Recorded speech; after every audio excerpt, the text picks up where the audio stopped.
City and in the territory on west, there's just one way to handle the killers and the spoilers. And that's with a U.S. Marshal and the smell of Gunsmoke.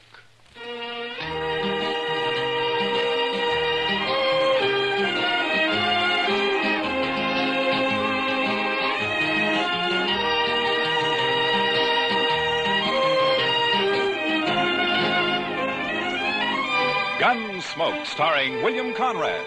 The transcribed story of the violence that moved west with young America. The story of a man who moved with it. Matt Dillon, United States Marshal.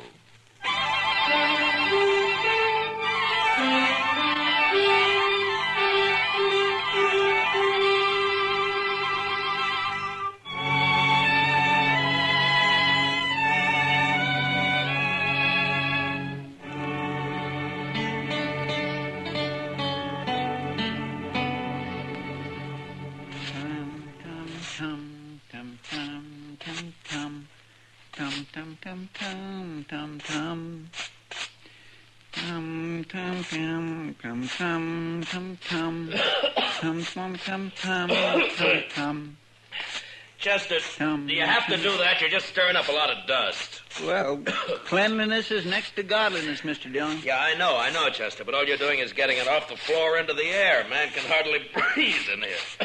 All right, Mr. Dillon. I'll do my sweeping later. Yeah, good. My mother taught me that, Mr. Dillon. Taught you what, Chester? That cleanliness is next to godliness. She was a fine woman, too. Oh, look, Chester, it's a good saying, and it's probably true, and I got nothing against your mother, except that she also should have taught you how to sweep. Well, maybe she just didn't have the time, Mr. Dillon. You see, there was an awful lot of us, and what with chores and... Oh, hello, Doc. Come on, I'll buy you a drink. What? Doc said he'd buy you a drink, Mr. Dillon. He really said that? You coming?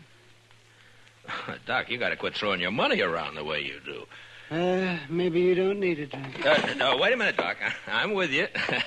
I'll tell you all about it when I get back, Chester. I'd be mighty interested, Mr. Dillon.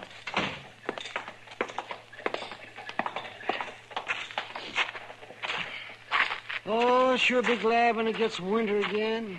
Why, Doc? You'll just complain about the cold, then? I suppose.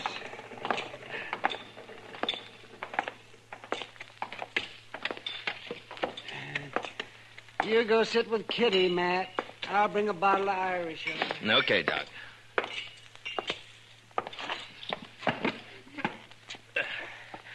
Hello, Kitty. Hello, Matt. What are you and Doc up to? Hey, he wants someone to talk to, so he picked me. And you. Fine. I'm a good listener. Lots of practice.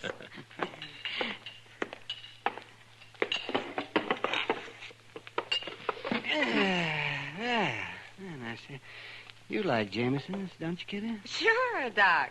What are we celebrating? Let's see here. We'll drink to a fella that you don't know. Cain Vestal. Well, here's to him. Yeah? Here's to him. Yes, he'll be dead in a couple of months. What? That's what I told him. What do you mean, Doc? Well, I'm not the only one who's told him that. I'm just the last. Well, who is this Cain Vestal, Doc? Oh, he's just a fella. Came in on the train last night, leaving for Arizona tomorrow. Huh? That's where he's going to die, in Arizona. He's a musician. He plays the guitar, it tells me. Well, how's he going to die? Consumption. He's got it bad. I'm the last doctor who's going to ask about it, he says. Poor fella. Yeah, the climate out there keep him going for a little while longer. I don't know. He's such a sad man for some reason. Well, who wouldn't be, Doc? No, Kitty. I think Cain's been sad for a long, long time. He's a very nice fellow, too. Nothing can help him, huh? No, nothing. You know, it's a funny thing, Doc. I'm just sitting here thinking. Sometimes you have to tell men they're going to die. Sometimes I have to. Yeah, that's right, man. Oh, say, there he is. See that fellow with the car there? He just came in. Oh. Yeah, I don't think he knows anyone around here. You mind if I ask him over? Sure. your party, Doc. Oh, good. Cain? Cain? Over here?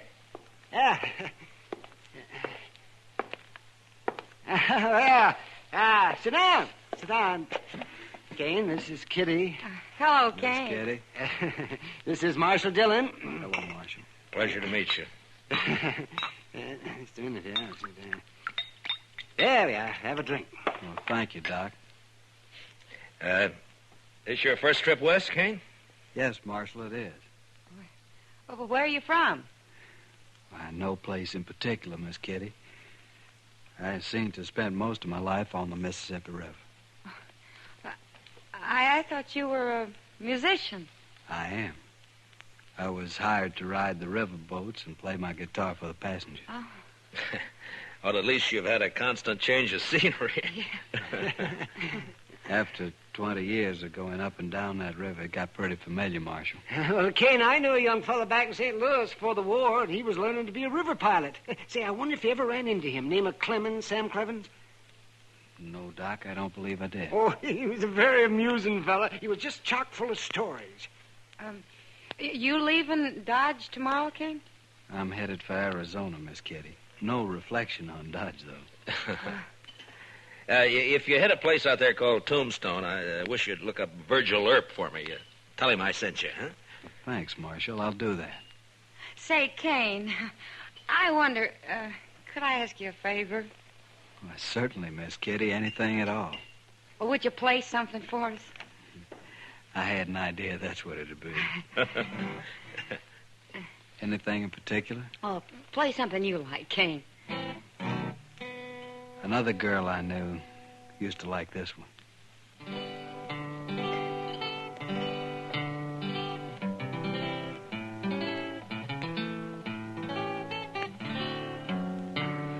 Nice.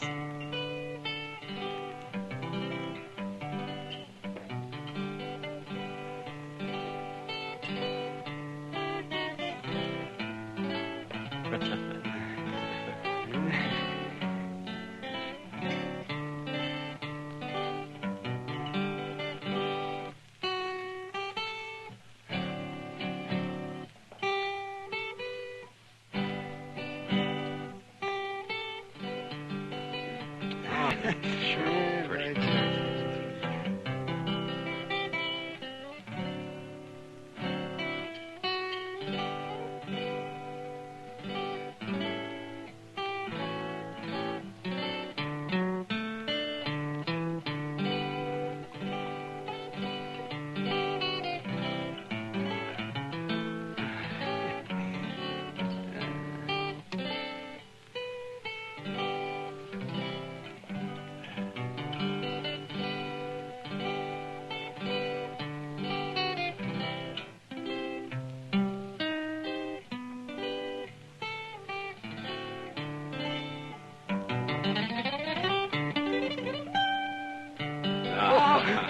Say, fine, that Cain, was just very fine. pretty. That was Thank you, Miss Kitty. I wish you were going to stay here a while.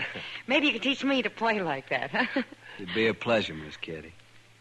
But I'm afraid I won't be around for long.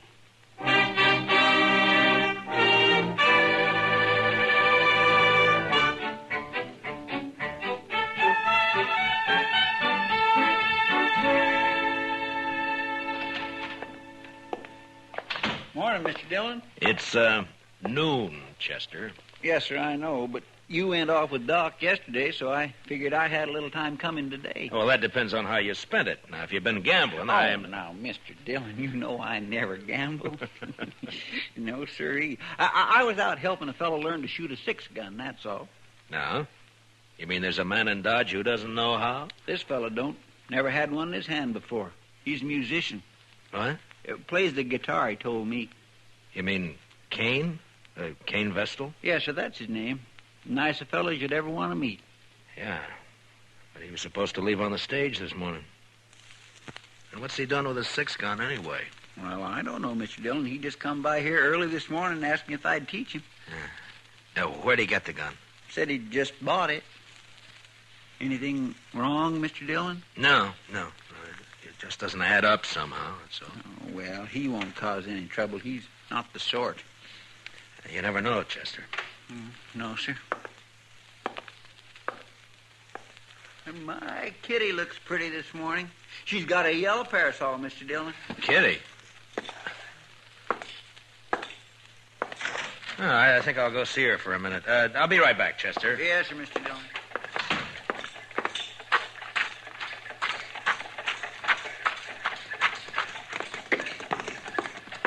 Kitty? Hello, Matt. Kitty, I'd like to talk to you for a minute. Oh, sure. What is it? I'm curious about something, Kitty. Maybe you can help me. Maybe. How long was Cain Vessel with you yesterday? Cain. Oh, well, he didn't leave till evening. Why? Well, he didn't go out on the stage this morning, and he's bought himself a 6-gun. You any idea why? A gun? Huh? Doesn't sound like Cain. Anything happened yesterday, Kitty, or did he tell you anything? Oh, yeah. There was one thing, Matt. Joel Adams and a couple of his men came in. Yeah? Cain got pretty upset when he saw him had a bad coughing spell. Oh? Later, he asked a lot of questions about Adams. Well, what'd you tell him? Just that Adams is a big landowner around here, that nobody who isn't working for him likes him very much. That's all I know, anyway. Yeah. They didn't talk, Adams and Cain. No. I don't think they even know each other. Well, anyway, he sure isn't the sort to be packing a gun. Well, you'll just get into trouble, Matt. Yeah. Where's he staying, did he say? Dodge House, I think. Yeah. Thanks, Kitty. I'll see you later.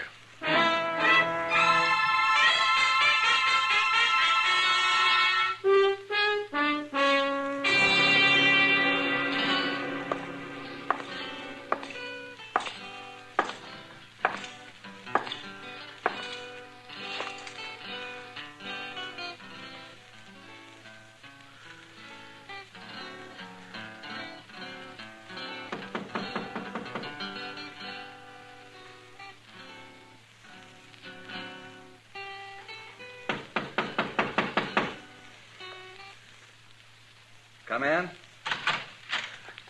Hello, Cain. Why, Marshal Dillon. Come in, come in. Thank you. What can I do for you, Marshal? I thought you were leaving Dodge on the stage this morning. Well, I was, Marshal, but I changed my mind. You know how it is. Sure, Cain, sure. Now, we're glad to have you around. I'm just curious, though. Your staying have anything to do with that gun you bought this morning? Oh, Chester told you. I thought he would. He's a good teacher, Marshal. Yeah. But that doesn't answer my question.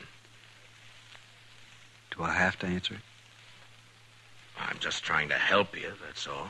Yeah, I appreciate that, Marshal, but I'm afraid there's nothing you can do. Look, Cain, you're new in this country. A man like you just can't pick up a 6-gun and call himself a fighting man. Not and expect to live through it. I certainly lay no claim to be a fighting man. Then why did you buy that gun?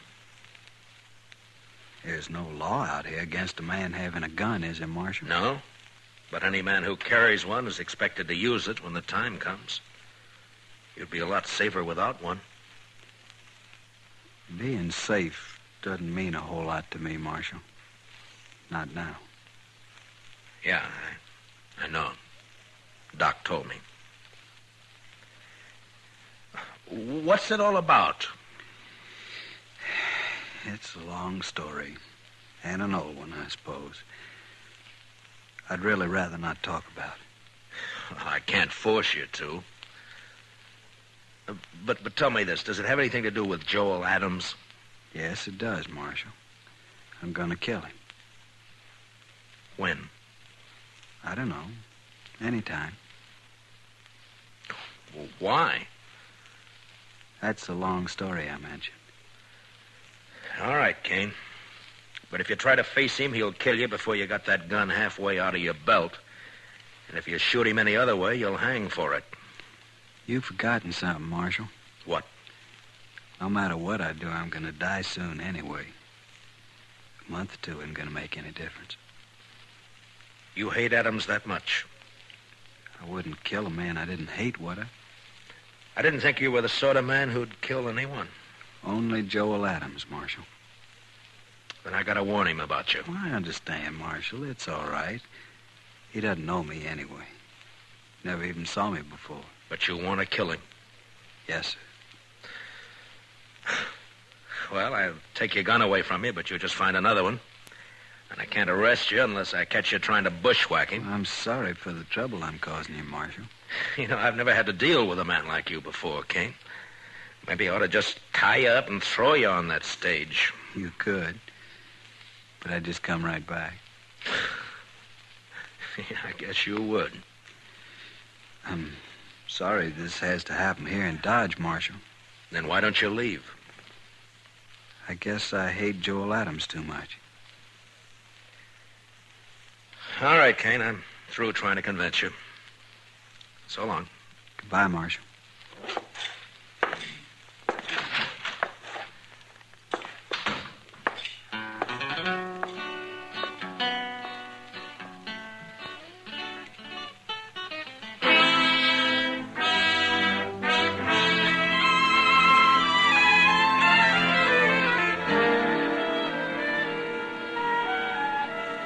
I never heard of Cain Vestal, Marshal, and I never saw him before last night. You must have known him somewhere, Adams. You're trying to make me out a liar, Marshal.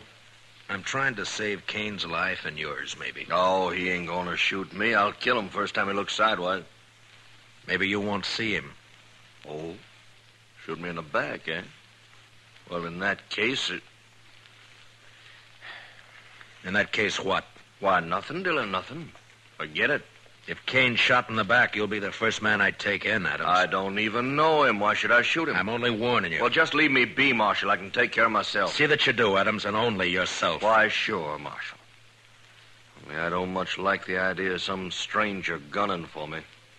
Makes me sort of uneasy. There must be some reason for it. Don't start it again, Marshal. Ain't no reason. I know you've led a blameless life. You never hurt anyone. I've did you, told Adams? you twice There are now, men Dillon. around here who'd shoot you on sight if they thought they could get by with it. I don't think you were ever any good, Adams, so don't tell me Cain's got no reason. I don't You're believe it. pushing me now, I'm tired of Marshal. your talk, that's all.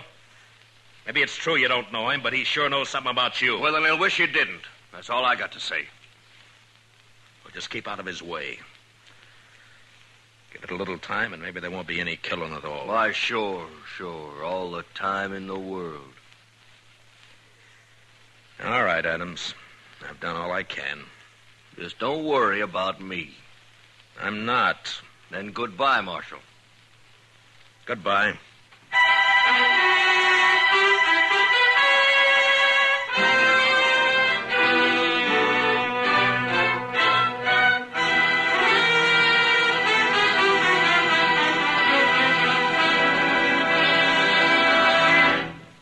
We will return for the second act of Gunsmoke in just a moment.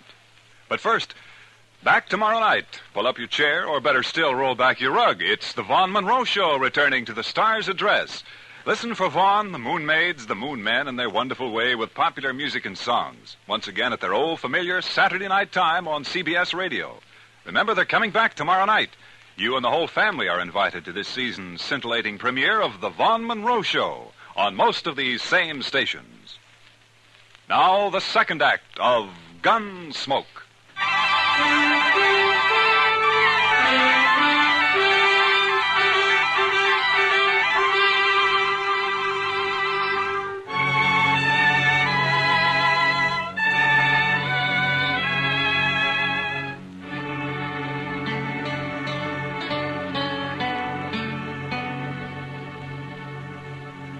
Sure is quiet around town tonight, Mr. Dillon. Yeah. There's a trail herd due in a couple of days. I suppose business will pick up then. You'd think those cowboys be too tuckered out after a ride like that to have any juice left in them at all, Mr. Dillon. Yeah, they're too poor to cut loose any other time. Well, that don't stop them down in Texas, Mr. Dillon. No? No. It's just like an uncle of mine back in Waco. He was poor, oh, he was mean poor. But he always said the only good money was to have fun with. Oh, did he have fun? But no, sir. He was too poor, like I said. All right, Chester, all right. All I ask is that you don't try to explain it to me. Well, but there's nothing to explain, Mr. Dillon. It's just that he was the one poorest Chester. man you'd ever... Marshal, say, you want to talk to Cain Vestal? What? Cain is upstairs in my office. He been shot? No, not shot. Beat up. Well, how is he, Doc? Well, it's not too bad. A couple of cowboys found him just outside of town. They heard a shot and said 2 men rode off before they could stop them. Yeah? And I guess whoever it was, they didn't have time to finish the job. They just got started working on him. So Adams made the first move, huh? I'll be back soon, Chester. Yes, sir, Mr. Dillon. They hit him on the head with a gun butt and scratched him up some. Outside of that, he's fine. It's still assault, even if they didn't kill him, Doc. Yeah, I suppose it is. Anyway, they took a shot at him when they heard those riders coming along. Went right through his coat. Yeah. They probably think he's dead. So that's where you went, Doc. I might have known. Didn't even give you a chance to use that gun, did he, Cain? I didn't have a gun on me, Marshal, but it wasn't he. It was they. Huh? Did you recognize them? Well, I don't know many people around here. You know Joel Adams, so you told me. It wasn't Adam. Could you pick him out if you saw him again? No, Marshal, I don't believe I could. Where were you when they grabbed you, Cain? End of Front Street. I was taking a walk after supper. They rode up behind me, one on each side, lifted me up, and carried me out of town a ways. You must have got a good look at them, at least when they got off their horses. It was too dark, Marshal. Yeah. Doc, how long has he been here? Oh, about half an hour, Marshal. Why? Those cowboys who saw you, Cain, they brought you right in here, didn't they? Yes. So it was maybe an hour ago when those 2 men hauled you out of town? It was plenty light enough then. Was it, Marshal? You're gonna fight it yourself, aren't you? Yes, Marshal. It's my affair. It was, Cain, but you've been assaulted and shot at, so it's the law's business now. I won't prefer any charges, Marshal. You don't have to. I've seen you, and I know who did it, or who hired it done, as well as you do. Please, Marshal. I got to handle this my own way. There's a law that says you can't murder a man, Cain, and the same law says he can't murder you. Are you so full of hate you can't get that through your head? I guess that's it, Marshal. All right, Cain. You do what you have to do. So will I.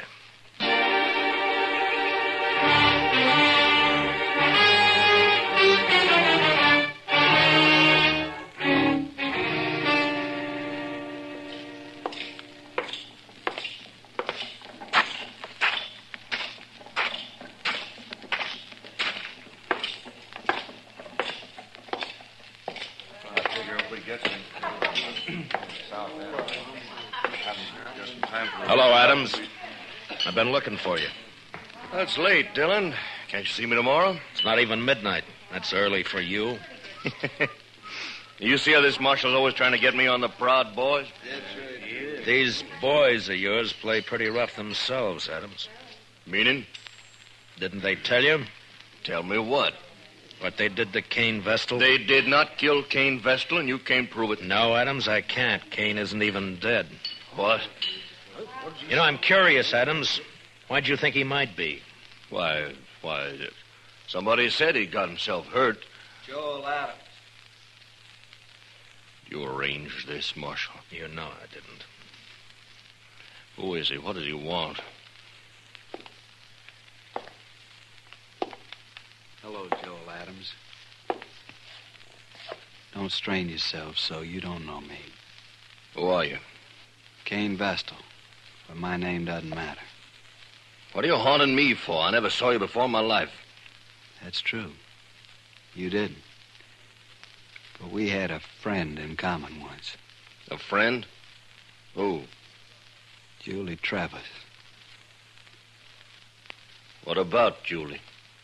You were a riverboat gambler then, Adams, and you had money and fine clothes and a way with women, especially young girls. Julie was only 16 at the time. Never mind all that. So she went away with you to be married, you told her. Oh. I think I guessed the rest. You wanted to marry her, but I got her instead. Is that it? That's it, Adams. That's exactly it. Oh, now I thought you really had something on your mind, Vestal. Well, all right, why don't you get out of here and quit bothering people while you can still walk? Julie killed herself, Adam. She committed suicide. What? You didn't know that, did you?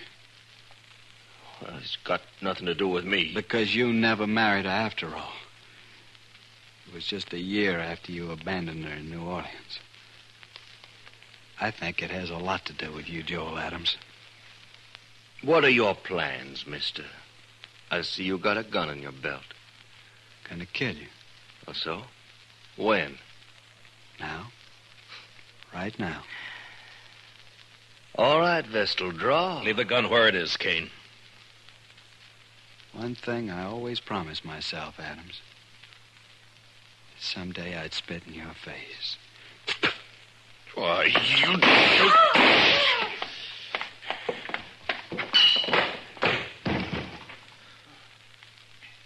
Give me the gun, Adams. There. He's dead. Well, he was going to kill me. You heard him. He wanted you dead, Adams, any way he could manage. I know it. That's what I say. You're under arrest for murder. What? It was a gunfight. Cain never even moved for his gun. Well, then I'll hang for this. He couldn't have got me any other way. No, don't suppose he could have. I remember the river gamblers used to say, don't matter how you win so long as you win. That Cain should have been a gambler. Maybe he was. Come on, let's go.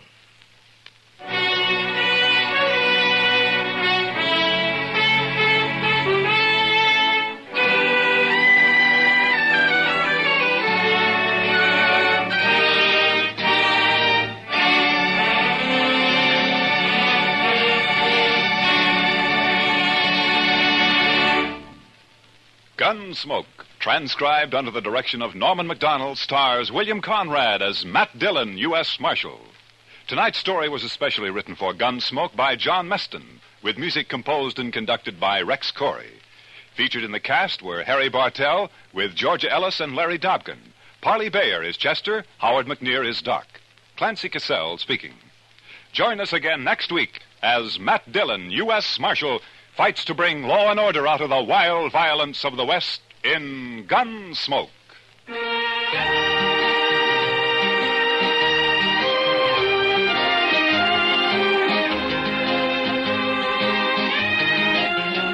Both back this Sunday night. Edgar Bergen and Company and Eve Arden is our Miss Brooks. Yes, it's the Bergen and McCarthy Show with Mortimer Snerd, Podine Puffington, Effie Clinker, Ray Noble's Orchestra, and guest stars. Back Sunday nights at the Star's Address starting this weekend. Returning the same night is our Miss Brooks, starring Eve Arden as an English teacher ever seeking her special degree in romance. For comedy galore, enjoy Bergen and McCarthy and our Miss Brooks on most of these same stations. Back this Sunday night, presented by CBS Radio. This is Amos, but my real name is Freeman Gosden. I urge you to vote. And as Amos would say, follow the election returns on the CBS Radio.